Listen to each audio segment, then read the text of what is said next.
Hello! This is a Forge scripting tutorial which covers timer broadcasters. Now I've kind of already gone over the basics of broadcasting in my Switch broadcasters video, so for this one I'm going to skim over those basics and kind of just go straight into the differences of timers. So timers are under scripting and timers, and there are 6 different types. I'm going to start off with the standard toggle timer here to go over those basic differences. So with a timer broadcaster, unlike other broadcasters, this one doesn't require any kind of player input to be active, and in fact by default it's active the moment it is created, or the moment a game starts. So this timer is already timering away. So if we go into its scripting properties, we have the usual broadcast channel, and we're going to set this one to 0, and then the part that makes a timer special is this timer/user data. And what this is it's the delay in seconds before the active timer will change a broadcast channel. And by default that is 0, so it's instantaneous, but we're going to change this to 1, and that means there will be a 1-second delay before the timer changes the broadcast channel. And because this is a toggle timer, what's going to actually happen here is that every 1 second it will change the broadcast channel between on and off. And to show that, I'm going to create a light which will flash on and off every time the channel changes.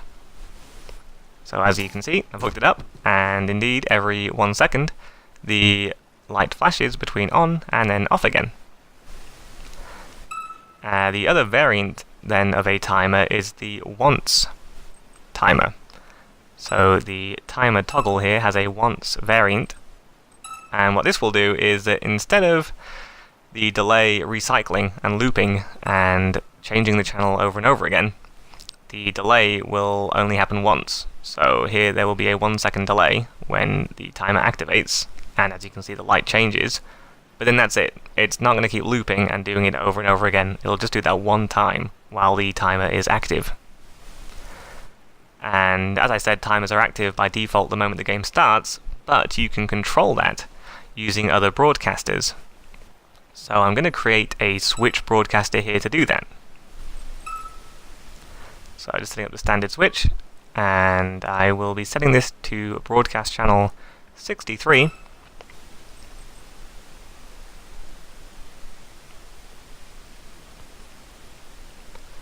And now then in the timer, to be able to activate it from the Switch, we use the power channel. So by default it's -1, and that means it's always active. But now we change it to 63, and now the timer will only be active whenever broadcast channel 63 is turned on. So we use the Switch to do that. We turn on channel 63, the timer becomes active, and the light starts flashing. We turn off channel 63, the timer is disabled, and the light stops flashing. That's pretty much the basics of how you set up a timer. And I've just set up another example here to show off the different types of timers in the sense of there being the on, the off, and the toggle. I've got them all hooked up to this door here, and I have one timer on here set to a 5-second delay, and then all the other timers here are also set to a 5-second delay, and I've got an off and then another toggle again. And they're each hooked up to their respective switch here. So what will happen then is if we turn on this switch, it'll turn on this on timer, which after a 5-second delay should open the door. And there we go. This one now, it will turn on the off timer, and so this will close the door after a 5-second delay. And finally this one will turn on the toggle timer, which after a 5-second delay will flip the door, and it's looping because it's not a once timer, so every 5 seconds it will keep doing that. As you can see, it did it again there, so we'll turn that off. One last final thing to note then is that with a timer that you activate manually, if you deactivate the timer before its delay has expired, it'll actually stop the timer from changing the channel at all. And to show that, what I mean is that if you turn on this timer and before the 5 seconds are up you turn it off again, it won't change the door. You've actually stopped the timer before it's had a chance to do anything. And that's timers.